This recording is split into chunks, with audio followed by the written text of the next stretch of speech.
கருப்பா இங்க அணக்கர கருப்பசாமி ஸ்ரீல குல்லாவா உல்லாச கால்நடையா அவரு ஸ்ரீராமனுட அழகு போல ஒரு ஆண் குழந்தை வந்து பெற்றெடுத்த குழந்தையத்தான் பக்கம் வந்த பெண்கள் எல்லாம் மாவு கொடிய வழிபாடா கொப்புள் கொடியதையும் அறுத்த போது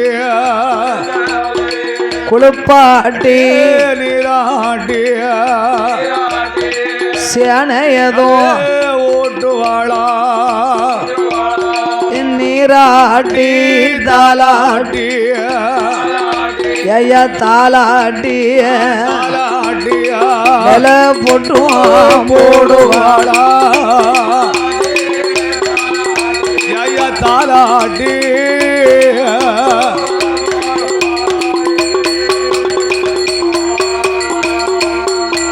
அப்படி சீராட்டிய ஓராட்டிய சேனையதும் ஓட்டுவாளா பால் கொண்டு முகல் தொடுத்து பன்னீர் கொண்டு தவையடக்கி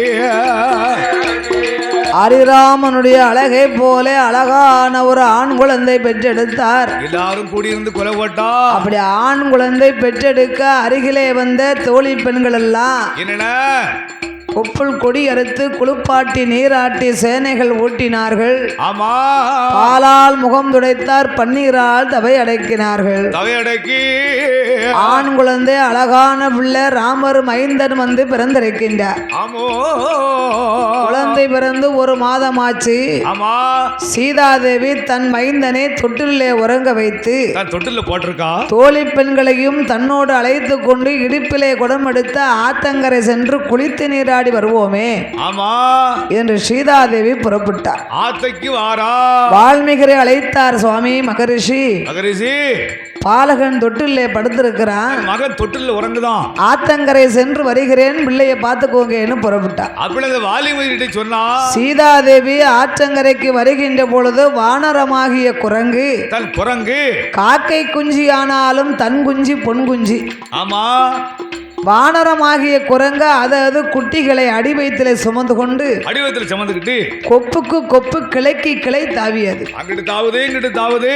சீதாதேவி அப்படியே ஆணு பார்க்காங்க, லட்சுமின்னு பார்த்த மாதிரி வாய்க்குள்ள ஈ போனாலும் தெரியாது. நம்ம புள்ள தொட்டில உறங்குதான். அவ என்ன பார்க்காவனா சாமி பிறக்க போறாரோ. இந்த குரங்கானது அதேது வயத்திலே பிறந்த பிள்ளைய அடி வயத்திலே சுமந்து கொண்டு குரங்குக்கு இருக்கும் புத்தி கூட நம்மளுக்கு இல்லையே. குப்புக்கு குப்பு தாவுதா. பிள்ளை தொட்டிலாம் படுத்திருக்கான. மகரிஷி ஒருவேளை கண்மூடி தவத்திலே இருந்தாரே, ஆனா பிள்ளைதான் மலட்டு. இதே மாதிரி பிள்ளை இல்லாத குரங்கு நம்ம குழந்தைகளை எடுத்துட்டு போனாலும் போயிருமோ, காட்டுக்கு தூக்கிட்டு போயிருமோ. இந்த சீதாதேவி பயந்து தோழி பெண்களை ஆற்றங்கரையில நிக்க வைத்து ஆசிரமத்துக்கு வருகின்றார். வால்மீகர் அதே மாதிரி கண்ணை மூடி தவம் இருந்துகிட்டு இருக்கார். தவத்தை கலை கூடாதா, சத்தம் கொடுத்தா தவநிலை கலைந்து போகும் என்று வால்மீகருக்கு தெரியாம மைந்தனை எடுத்து வருகின்றார் சீதாதேவி.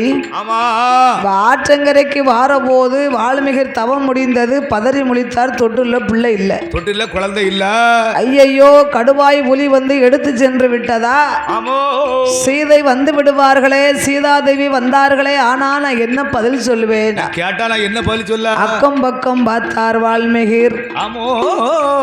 அவர் கண்ணுக்கு ஒரு தெப்ப பிள்ளை கிடக்கு பாருங்க. தெப்ப பிள்ளை. இந்த தெப்ப பிள்ளை கையில் எடுத்தார். சீதாதேவி வயிற்றில் பிறந்த குழந்தையை போலவே உருப்பிடித்தார். காலு கை கண்ணு மூக்கு செவி படைத்தார். குழந்தைக்கு உயிரையும் கொடுத்தார். உயிரெல்லாம் கொடுத்து உயிர் கொடுத்த வேளையில குவா நல்ல குவா என்று குரலோச போடுதையா. அப்படி குரலோச போடும் போது குழந்தைய தொட்டிலே ஆட்டுவாரா. சீதா அங்கிருந்து வந்தா மகரிஷி எனக்கு பிறந்தது ஒரு குழந்தை தானே, பிள்ளைய இடுப்புல இருக்கு, என் பிள்ளை என் கையில் இருக்கும் போது இன்னொரு பிள்ளை இருப்பது என்ன, இந்த தொட்டில படுத்திருக்கிறது யாரு? சீதாதேவி நீங்க குழந்தையை எடுத்துட்டு போகும்போது என்கிட்ட ஒரு வார்த்தை சொல்லக்கூடாதா? சொல்லிட்டு போகலாமலா? குழந்தையை காணுமே, தாங்கள் வந்து சாபம் கொடுத்து விடக்கூடாது என்று நான் தானம்மா ஒரு தெப்ப பிள்ளை பிடுங்கி உருப்பிடித்தேன். தெப்பையை பிடுங்கி உருப்படி தொட்டில போட்டேன். அதற்கு என்ன? அஞ்ச வேண்டாம், அலைய வேண்டாம். ஆமா, இந்த குழந்தைக்கு இவனுக்கு துணையாக அவனுமே இருக்கட்டுமே. ஆமா, அண்ணனும் தம்பியுமா இருக்கட்டும், அண்ணன் தம்பியா இருக்கட்டுமே.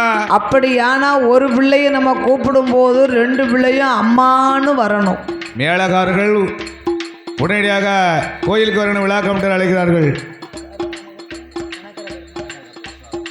ஆனாலும் அண்ணனும் தம்பியுமா இருக்கட்டும் என்று லவகுமாரா லவகுமாரா லவகுமாரா லவகுமாரா லவகுமாரா என்று நலமுடனே பெயர் கொடுத்து ஏ லவகுமாரா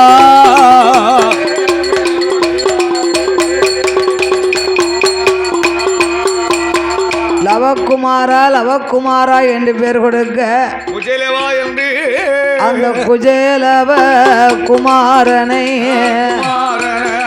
சீதாதேவி பின்னவளும் தரையில விட்டோமானா தண்டைக்கால் நோகம் என்று பூமியில விட்டோமானா பொற்பாத நோகம் என்று துவாலில தொட்டில் கட்டி தொடையில நடைவரத்தி பார்வோடு தொட்டில் கட்டி மடியில நடைவரத்தி தாலாட்டி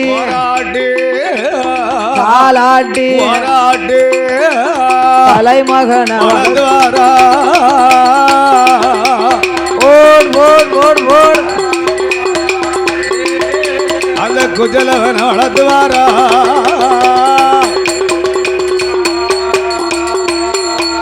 அப்படி வளர்த்து வரும் நாளையில லவகுமாரன் இருபேரும் வட்டிலில சாதம் போட்டா வாரி உண்ண மாட்டார் என்று இலையதில சாதம் போட்டா எடுத்து உண்ண மாட்டார். தங்க தழுகையில ஈரவெண்ணதான் பிசைந்து காக்காய ஏச்சங்காட்டி காக்காய அவ கண்மணிக்கு ஓடுவாளா. போட் போட் போட் போட் போட் கண்மணிக்கு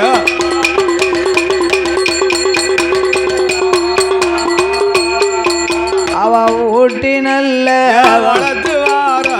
உடம்பு எல்லாம் லவகுமாரர்கள் பாலகர ஏத்தி நல்ல வளர்த்துவாரா. ரேகமெல்லாம் நாலு ஒரு மேனியுமா மேனியுமா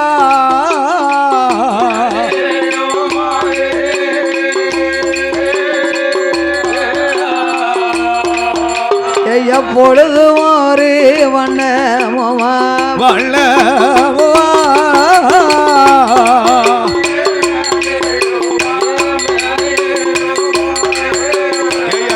ஒரு மேனியுமோ போட் போட் போட் போட் போட்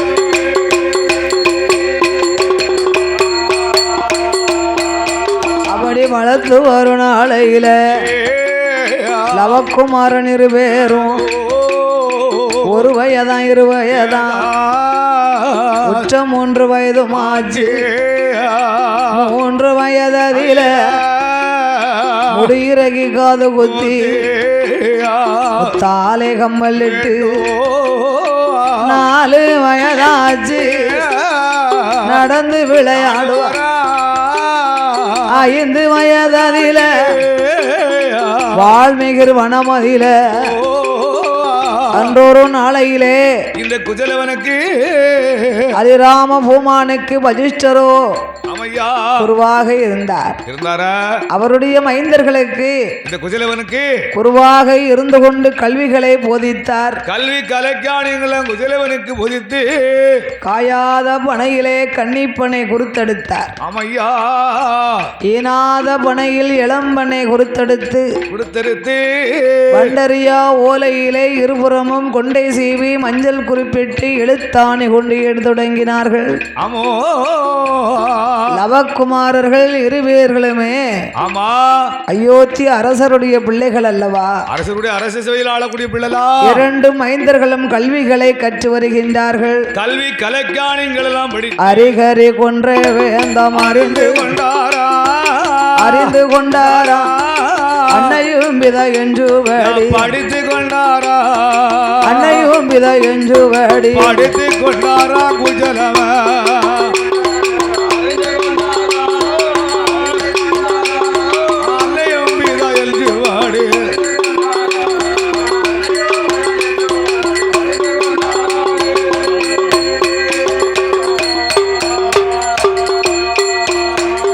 நாலு வேதம் நாலு வேதம் நாலு வேதம் ஆறு சாத்திரம் படித்து கொண்டாரா 64 கலைக்காணியம் தெரிந்து 64 கலைக்காணியம்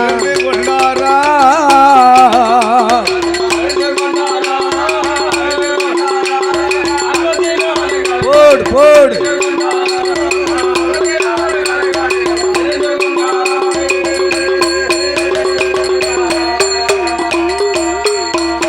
அவரோ ஆணையேற்றம் குதிரையேற்றம் அழகு உயர்ந்த மல்லிடம்பு சிலம்பு தோளில் வாள் வித்த வில்லு வித்த ஓர் வித்த சிலம்பு வித்த முன்கரணம் பின்கரணோ முக்கியமா படிப்பாரா படித்து வரும் நாளையில பாலர்கள் இருவேரும் 12 வயதாச்சு. 12 வயதிலே சீதாதேவியை அழைத்த அம்மா நாங்க கற்ற வித்தை எல்லாம் காட்டுல விளையாடி பார்த்துட்டு வரோம், வாழ்த்தி வரத்தை குடி என்று சொல்ல சீதாதேவி தன் மக்களுக்கு சக்திவானமாகிய பிரம்மாஸ்திரத்தை கொடுத்து வழி அனுப்பினார். அந்த நேரம் அங்க என்ன நடக்கு? ஒரு அசமேத யாகமாகிய வெள்ளை குதிரையை கண்டார் மைந்தர்கள். அதாவது சீதாதேவி என்னைக்கு கானகம் வந்தாளோ, என்னைக்கு வனவாசம் வந்தாளோ, அன்னையில இருந்த அயோத்தியிலே 12 வருஷமா மழை இல்லை.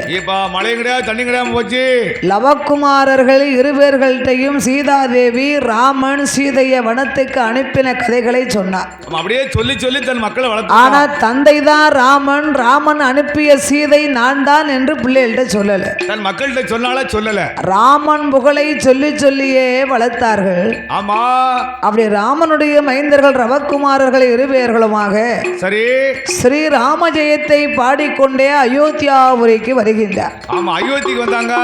அயோத்தியாபுரியிலே ஸ்ரீராம ஜெயத்தை பாடி வருகின்ற பொழுது அரண்மனைக்குள்ள அழைத்து வந்தார்கள். கோசலை, கைகேசி, சுமித்ரா தேவி.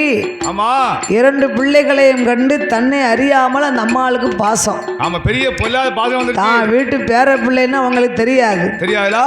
பரதனும் சத்துருக்கனு இளைய பெருமாளுக்கும் அளவு கடந்த ஒரு பாசம் ஏற்பட்டது. ஆமா, சென்று வருகிறோம் என்று புறப்பட்டார்கள். அயோத்தியிலே பஞ்சமாக இருப்பதை மக்கள் அறிந்து சீதைட்ட வந்து சொன்னாங்க. சீதாதேவி வந்து சொல்லாங்க. சீதாதேவி மன வருத்தம் கொண்டா இது வால்மீகிக்கு தெரியும். ஆமா ஆமா ஆமா. அப்படி அயோத்தியாபுரியிலே பஞ்சம் ஏற்பட்டதினாலே அஸ்வமேத யாகத்தை வளர்க்க வேண்டும். ஆமா, அதற்கு பணம் காசு நிறைய தேவைப்படும். அதுக்கு பொண்ணும் பொருளே பணம் காசு தேவைப்படும். ஸ்ரீராமன் தேவி சீதை இல்லாமல் அயோத்தியாபுரியிலே அஸ்வமேத யாகம் வளர்க்க முடியாது. முடியாதா? மக்கள் எல்லாம் அவங்களால் ஏண்ட பொன் பொருளை கொண்டு வந்து கொடுத்தார்கள். எல்லாரும் அள்ளி அள்ளி கொண்டாந்து கொடுக்காங்க. இந்த பொன்னை எல்லாம் உருக்கி சீதையின் உருவ சிலையை ஒன்று செய்து அயோத்தியிலே வைத்தார்கள். வால்மீகி ஞானத்தால் அறிந்தார். அஸ்வமேத யாகம் வளர்க்கும் நேரம் வரைக்கும் அந்த உருவ சிலைக்கு உயிர் கொடுக்க வேண்டும். சீதை சீதையை மயக்கமடைய செய்து அந்த உயிரை சிலைக்கு அனுப்பினார். அந்த சிலை கொண்டு அனுப்பி அயோத்தியாபுரியிலே 1008 வேத முனிவர்கள் வந்து வேத பாராயணங்களை பாடி அஸ்வமேத யாகம் வளர்க்கிறார்கள். அக்கினியில வளர்த்துக்கிட்டு இருக்காங்க. அக்கினியிலே அஸ்வமேத யாகம் என்று அழைக்கும் வெள்ளை குதிரை வந்து பிறந்தது. அந்த அக்கினியில அந்த வந்து பிறந்து வருது குதிரை. இந்த வெள்ளை குதிரையின் நெத்தியிலே செப்பு தகடு அடித்தார்கள். அவன் செப்பு தகடு அடிச்சு அயோத்தியிலே பஞ்சத்தின் காரணமாக வளர்க்கப்பட்ட அஸ்வமேத யாகத்திற்கு 56 அரச மன்னர்கள் கப்பம் காணிக்கை செலுத்த வேண்டும் என்று எழுதியிருந்தார். அந்த குதிரை எழுதி கப்பம் காணிக்கை செலுத்த தகுதி இல்லாதவர்கள் பின்னால வர பகுதி இல்லைன்னா வரும் படைகளை ஜெபிக்கணும்னு படைக்கு தலைவராக பரதனை அனுப்பி வைத்திருந்தார்கள். அந்த பரதன் தான் படைகளை கூட்டிட்டு வராரு. பரதாழ்வார் படைகளோடு சரஸ்வதி ஆற்றங்கரை ஓரம் கூடாரம் அடித்துக் கொண்டிருக்க மைந்தர்கள் அந்த நேரம் அங்க வந்தாங்க. இவங்க காட்டுக்குள்ள விளையாட்டு வனவாசம் வந்துகிட்டு இருக்காங்க. அப்படி வால்மீகியுடைய வனத்தை விட்டு சரஸ்வதி ஆற்றங்கரைக்கு வருகிற பொழுது குதிரை பசியில பிள்ளை மேய்ஞ்சுக்கிட்டு வருது. இந்த காட்டுக்குள்ள தரம்புல எல்லாம் மேய்ஞ்சுக்கிட்டு வருது. பச்சை பிள்ளைகளுக்கு குதிரை என்ன பிடிக்குமே ரொம்ப அழகா பிடிக்கத்தானே செய்யும். குஜல் லவக்குமாரர் பார்த்தார். அண்ணா குஜலவா அந்த குதிரையை பாத்தியா? வெள்ளை குதிரை அழகா இருக்கு, நல்ல குதிரையா இருக்கு அண்ணா. ஆமா. குதிரையின் பக்கம் போனார். ராமருடைய விவரத்தை அதுல எழுதி இருந்தது. அந்த செப்பு பட்டயத்தில் எழுதி இருக்கு. பிள்ளைகளுக்கு ஒரு மன கோபம். என்ன? ஸ்ரீராமன் ஆமா தாய் முன்னால ராமனுக்கு மதிப்பு மரியாதை. ஆனாலும் ஒரு வருத்தம் என்னன்னா என்ன? ஒரு கர்ப்பவதி பெண் என்று பாராமல் ராமன் சீதை வனத்துக்கு அனுப்பிட்டாரா, வனவாசம் அனுப்பிட்டாரா. அவர் நாட்டில் பஞ்சமாம் பகுதி கொடுக்க வேண்டும், இல்ல படைகளை ஜெபிக்கணும்னு எழுதிருக்கு என்று கோபம் கொண்டு தம்பி நம்மகிட்ட பகுதி இல்ல, படைகள் இருக்கு, பட பலம் இருக்கு மேல ஆமா என்று குதிரையை கொண்டு வந்து கல்வால மரத்திலே கட்டி விட்டு கால் மேல கால் போட்டு இருக்காங்க. குதிரையை இழுத்து கொண்டாந்து கட்டிட்டாங்க. பரதனும் படைகளும் வந்தார்கள். ஆமா. அப்பா குதிரையை கட்டினது யாரு? நாங்க தான். உங்க அம்மா அப்பா யாரு? அது யாரு இங்க கேட்க வேண்டாம். அப்பா அம்மா கேட்டா எழுதிருக்காங்க. அந்த பட்டயத்தில் எழுதிருக்கு. உங்களுக்கு பகுதி பணம் கெடுத்தானப்பா எழுதிருக்கீங்க. ஆமா. யுத்தத்திலே ஜெபித்து விட்டு குதிரையை அவுத்துட்டு போங்க. படைகள் எல்லாம் ஜெபித்து விட்டு குதிரையை அவுத்துட்டு போங்க. பரதன் படைகளும் மைந்தர்களை எதிர்த்தார்கள். எதிர்த்து கொண்டு லவகுமாரர் சக்திபானமாகிய பிரம்மாஸ்திரத்தை எடுத்து பரதன் மீது ஏவினார். அப்படியே அந்த பானத்தை போடுறாங்க. பரதன் கிரீடம் கீழே இறங்கி விழுந்து மயக்கமாகி படுத்து விட்டார். வந்த படைகளும் படுத்து விட்டது. அதை அறிந்த அனுமந்தன் சாமுந்தன் அயோத்திக்கு வருகின்றார்கள். அயோத்திக்கு ஓடோடி வந்து ராமனிடத்திலே சொல்ல, ராமன் பார்த்தார் சின்ன பிள்ளைகள் தானே, இந்த காடுகளை விளையாடுறாங்களா. சத்துருக்கனை அனுப்பினார். சத்துருக்கனையும் ஜெபித்தார்கள். அந்த படைகளும் ஜெபிச்சு லட்சுமண பெருமாளை அனுப்பினார். லட்சுமணன் மீதுதான் பிள்ளைகளுக்கு அதிகமான ஒரு கோபமே வந்துவிட்டது. அவர் தான் காட்டுக்குள்ள தெரியும் எங்கன்னு. இளைய பெருமாள் பார்த்தாரு, அண்ணன் சாட அப்படியே இருக்க ரெண்டு பிள்ளைகள்ட்டையும். அண்ணிய வைத்தது வால்மீகி வனத்தில் தானே. ஆமா. இந்த பிள்ளைகள் இங்கேயே நிக்கிறாங்க. இந்த வனத்துக்கு அப்படியே இருந்தாலும் அன்னைக்கு ஒரு குழந்தை தானே பிறந்திருக்க வேண்டும். அவருக்கும் சண்டை வந்தாச்சு. 2 பிள்ளைகள், ஒருவேளை யாருடைய பிள்ளைகளோ காட்டுக்குள்ள விளையாடுறாங்களோ என்று இளைய பெருமாளும் சந்தேகம் கொண்டு எதிர்த்து நிற்கின்றார். எழுந்து நின்று லவகுமாரர்களை இளைய பெருமாளையும் ஜெபித்து விட்டார்கள். அந்த படைகளும் ஜெபிச்சு இளைய பெருமாளும் மயக்கமாகி படுத்து விட்டார். அனுமந்தன் சாமுந்தன் அயோத்திக்கு வந்து ராமனை அழைத்து வருகிறார்கள். பதுங்கி பதுங்கி பதுங்கி பதுங்கி வரார். ராமபுமான் வருகின்ற பொழுது பார்த்தார் லவகுமாரர்கள். ஆமா, இவர்தான் ராமரா? இவர்தான் ராமரோ? சீதையை வனத்துக்கு அனுப்பின ஸ்ரீ ராமரா? கோபம் கொண்டு இவர் நாட்டில் தானே பஞ்சம் ஏற்பட்டது. ஆமா என்று மைந்தர்கள் இருவேர்களுமே அதே பிரம்மாஸ்திரத்தை கொண்டு ராமன் மீதும் ஏவினார்கள். அவர் கிரீடமும் கீழே இறங்கி விழுந்து மயக்கமாகி படுத்து விட்டார். அந்த படைகளும் சாமுந்தன் அனுமந்தனை பிடித்தார்கள். ஆமா. 4 பேர் கிரீடத்தை ஒரு பொட்டணமாக கட்டி அனுமந்தன் சாமுந்தன் தலையிலே தூக்கி வைத்து வாளை பிடிச்சு, ஏ தம்பி, அம்மா கதை சொன்னாங்க பத்தியா? என்ன சொன்னாங்க? இலங்கைய அழிச்ச குரங்கு ஒரு தோசைக்காக கர்ணம் போடுச்சான். கர்ணம் போடுறா ராமானு வாளை பிடித்து முறுக்கினார். வாளை கிருகிருன்னு பிடிச்சு சுத்துதாங்க 2 பேரும். அப்படி லவகுமாரர்கள் வால்மீகி வனத்துக்கு ஆசிரமத்திற்கு வருகின்ற பொழுது கிட்டு கிட்டு கிட்டு கிட்டு நடுங்குது வனமெல்லாம். வர வர வர வர வனமே நடுங்குது. சீதாதேவி ஓடோடி வந்து பார்த்தா அனுமந்தன் சாமுந்தனை கண்டு மகனே என்று ஆவி சேர்த்து கட்டி அழுதா. கண்ணீரை வடித்தல்லா. அப்ப இருக்காரே ஐயா லவகுமாரர். அண்ணே, ஏ அண்ணா குஜலா, ஏ குஜலவா, அம்மாளுக்கு பிள்ளை பைத்தியம் பைத்தியம் பிடிச்சு போச்சு போலுக்கு. குரங்க போய் கொஞ்சிதாள நம்ம வந்து நிக்கும் நம்மள அம்மாளுக்கு தெரியல இந்த குரங்கு ரெண்டையும் கொஞ்சுதாளே அப்படின்னு 2 பேரும் சொல்லாங்க பத்தியலா. அப்பந்தான் சீதை சொன்னா லவக்குமாரர்களே ஆமா இவர்கள் குரங்கல்ல ஆமையா வானர கூட்டங்களுக்கு தலைவர் என்று ஆமையா நடந்த அனைத்தையும் சீதை சொன்னார். சீதாதேவி மகன்கிட்ட சொன்னார் பிள்ளைகள் மனம் மாறி அம்மா ராமன் என் தந்தை என்று சொல்லாமல் இருந்தது உங்கள் தவறுதானே. எங்களை வளர்த்தது உங்க தப்பு தானே. ஸ்ரீராமன் வனத்துக்கு அனுப்பின சீதை என்று நீங்கள் என்று சொல்லவில்லையே. ஆமா மன்னித்து விடுங்கள் என்றார். ஆமையா உடனே சீதாதேவி வால்மீகரை எண்ணினா. ஆமா வால்மீகரும் சீதையும் லவக்குமாரர்களும் சரஸ்வதி ஆற்றங்கரைக்கு வருகின்றார்கள். ஓடோடி வந்து ராமன் பரதன் சத்துருக்கன் இளைய பெருமாள் மயக்கமாக இருப்பதை அறிந்தார். ஆமா வால்மீகி ரிஷி விஞ்சை மந்திரத்தை ஓதினார். 4 பேரும் எழுந்து வந்தார்கள். எழுந்து வந்தாங்க. படைகளும் எழுந்து வந்தது.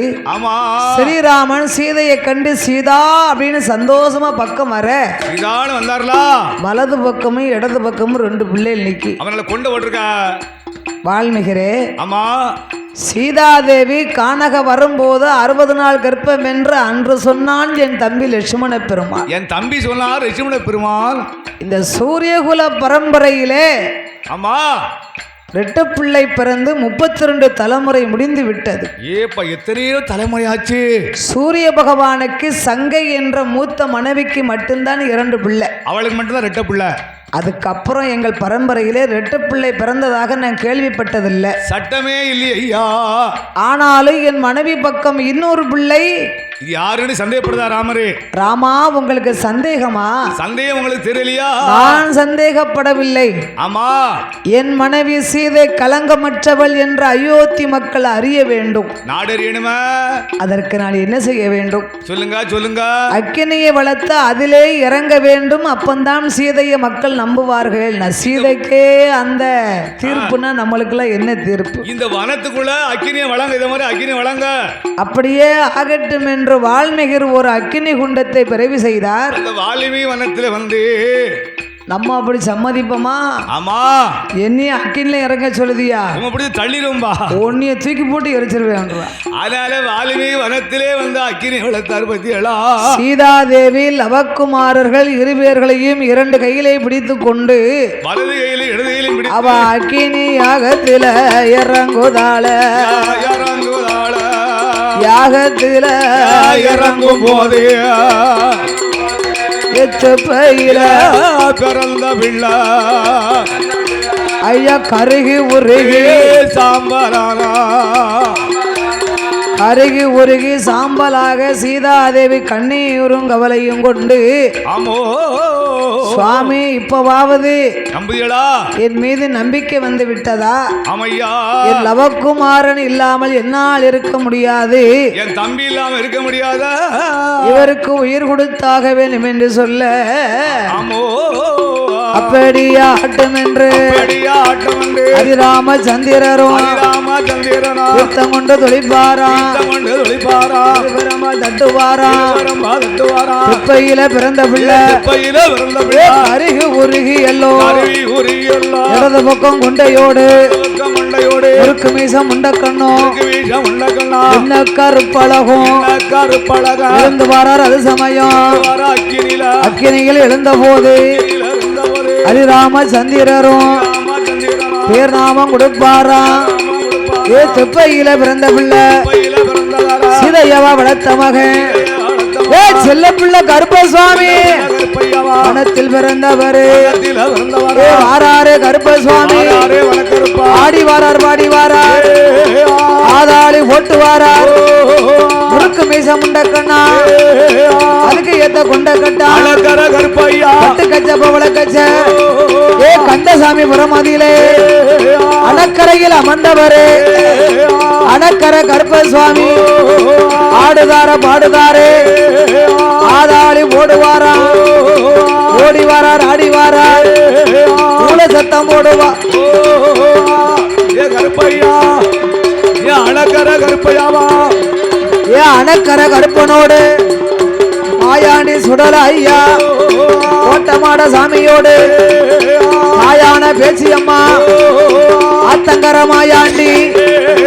ஆடுவாரம் பாடுவாரா ஏ ஓடுவாரா ஏ அஸ்வமேத யாகத்தில அவதாரம் செய்தவரா இங்க அணக்கர கருப்பசாமி ஸ்ரீல குல்லாவா உல்லாச கால்நடையா குப்பையில பிறந்த பிள்ளை சீதையவா வளர்த்த மகன் தலையில் ஒரு குல்லாவா தாமரக்க மணி அழகா குப்பையில பிறந்த பிள்ளை சீதையவா வளர்த்த மகன் சில்ல பிள்ளை கருப்பசுவாமி அணக்கர கருப்பனுக்கு 5 மணி வல்லையமா அழகுக்கு ஒரு செல்லடமா அணக்கர கருப்பா 7 மணி வல்லையமா உடுப்புக்கு ஒரு செல்லடமா செல்லடமா குல்லாவா தாமரக்க மணி அழகா கருப்பா அணக்கர கருப்பசுவாமி அக்கினியில் பிறந்த பிள்ளை ஆடுதார பாடுதாரே அஸ்வமேத யாகத்தில அவதாரம் செய்தவரா அணக்கர கருப்பனுக்கு இல்ல குதிரையில வீச்சருவ கையில் எடுத்து வேட்டையாடி வாராரே கச்ச வரைஞ்சு கட்டி கருங்கச்ச சுங்கலிட்டு கட்டி நெல்ல வரைஞ்சு கட்டி தாமரக்க சுங்கலிட்டு பட்டு கச்ச பவள கச்ச ஒட்டு கச்ச சல்லடமா மாயாண்டி சுடலையோடு கோட்டமாட சாமி ஐயா